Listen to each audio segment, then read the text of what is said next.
ഇനി നമ്മൾ അടുത്തതായിട്ട് ഡയറി എങ്ങനെ എഴുതാൻ നോക്കാം. ഏത് കഥാപാത്രത്തിൻ്റെ ഡയറി വന്നാലും നിങ്ങൾ ഇപ്പോൾ സ്ക്രീനിൽ കാണുന്ന ഇതേ പടി അങ്ങോട്ട് എഴുതി വെച്ചാൽ മതി. അതെന്തൊക്കെയാണ് ആ വരട്ടോടത്തൊക്കെ എന്തൊക്കെ ചെയ്യേണ്ടതെന്ന് മാത്രം ഞാനൊന്ന് പറഞ്ഞുതരാം. ആദ്യം തന്നെ നമ്മൾ ഏറ്റവും ടോപ്പിൽ 20 മെയ് 2023 ഡേറ്റ് എഴുതുന്നു, മാസത്തിൻ്റെ പേര് എഴുതുന്നു. ഇതേ ഡേറ്റ് ഞങ്ങൾ കാണാൻ പഠിച്ചോളിട്ടോ. ഈ മെയ് 20 എന്ന് പറഞ്ഞാൽ എൻ്റെ ബർത്ത്ഡേ ആണ്. അതാണ് എല്ലാത്തിലും ഞങ്ങൾ മെയ് 20 കയറ്റുന്നത് കേട്ടോ. ഇനി വേണം നിങ്ങൾക്ക് നിങ്ങളെ ബർത്ത്ഡേ വെച്ചോളി, നോ പ്രോബ്ലം. ഇനി മൺഡേ, ഓക്കെ, ഒരു ദിവസം മൺഡേയോ സൺഡേയോ ഏതെങ്കിലും ഒരു ദിവസം വെക്കുക. അപ്പോൾ നിങ്ങൾക്ക് സ്പെല്ലിംഗ് ഒക്കെ തെറ്റുന്നുണ്ടെങ്കിൽ ഇതന്നെ കണ്ട് കാണാതെ പഠിച്ചോളി. അപ്പോൾ ഇത്ര എഴുതിയാൽ മതി. എന്നിട്ട് വേണമെങ്കിൽ അടിയിൽ ഞാൻ ഇപ്പോൾ വരച്ച മാതിരി അവിടെ ഇവിടെയും തൊടാതെ എന്ത് ചെയ്യുക, ഒരു ചെറിയൊരു ലൈനും കൂടി കൊടുത്താൽ അത് സെപ്പറേറ്റ് ആയി. അപ്പോൾ അതിന് തന്നെ നിങ്ങൾക്കൊരു അരമാർക്ക് കിട്ടും.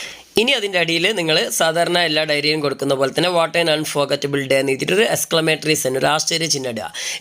എന്താണ് മറക്കാനാവാത്ത ദിവസമാണെന്ന് പറഞ്ഞിട്ടുള്ള ഒരു എക്സ്ക്ലമേഷൻ. ഇനി അതിൻ്റെ അടിയിൽ തന്നെ വേണമെങ്കിൽ ഒന്നും കൂടി എന്താണ്, how can I forget those moments, ആ നിമിഷങ്ങൾ എനിക്ക് എങ്ങനെ മറക്കാൻ കഴിയും. സംഭവമൊക്കെ സെയിം ആണ്, പക്ഷേ ഇങ്ങനെ എഴുതി കഴിഞ്ഞ ഒരു രസമാണ് കേട്ടോ. ഇനി അത് കഴിഞ്ഞ ശേഷം നിങ്ങൾ എന്ത് ചെയ്യണമെന്ന് വെച്ചാൽ എന്തെങ്കിലും ആ കഥയുമായി ബന്ധമുള്ള കാര്യങ്ങൾ എഴുതണം.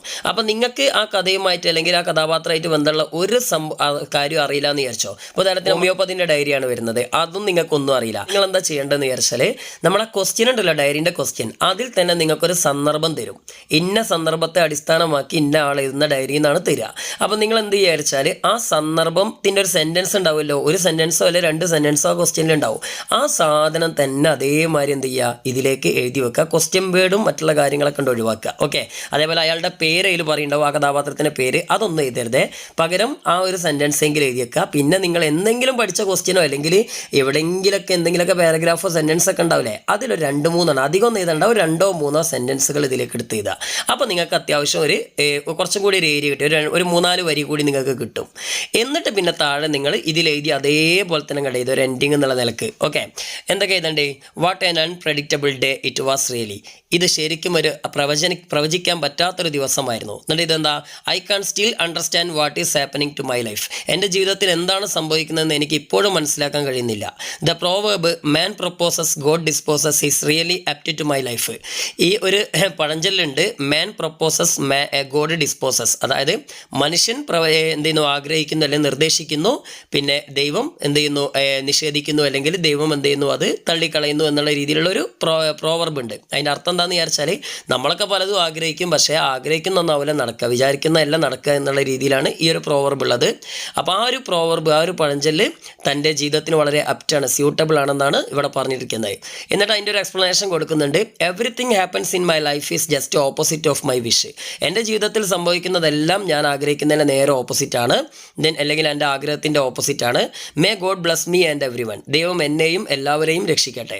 അപ്പോൾ ഈ ഒരു പ്രോവർബ് നമ്മൾ മനസ്സിലാക്കേണ്ടത് എല്ലാ മനുഷ്യന്മാർക്കും എല്ലാ കഥാപാത്രങ്ങൾക്കും സ്യൂട്ടാവും. ഫസ്റ്റത്തെ കഥയിലെ ഹോമിയോപ്പതായാലും ശരി, ഏത് ബോയ് ആയാലും ശരി, ഏത് കഥാപാത്രം എടുത്ത് നോക്കിയാലും അവർ വിചാരിച്ചതല്ലല്ലോ അവരുടെ ജീവിതത്തിൽ നടന്നത്. കുറേ മാറ്റങ്ങൾ, പെട്ടെന്ന് അൺഎക്സ്പെക്റ്റഡ് ആയിട്ടുള്ള കുറേ നിമിഷങ്ങളില്ലേ.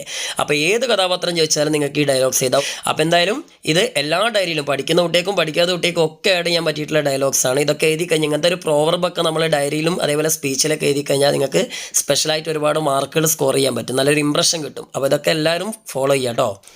അപ്പോൾ ഇങ്ങനെ ഒരു ഡയറി എഴുതി കഴിഞ്ഞാൽ നിങ്ങൾക്ക് ഡയറി എന്ന് പറഞ്ഞാൽ 5 മാർക്കിനാണല്ലോ ചോദിക്കുക, അതിലൊരു 3 മാർക്ക് ഉറപ്പാണ്, ഫർളാണ്, എന്തായാലും കിട്ടും.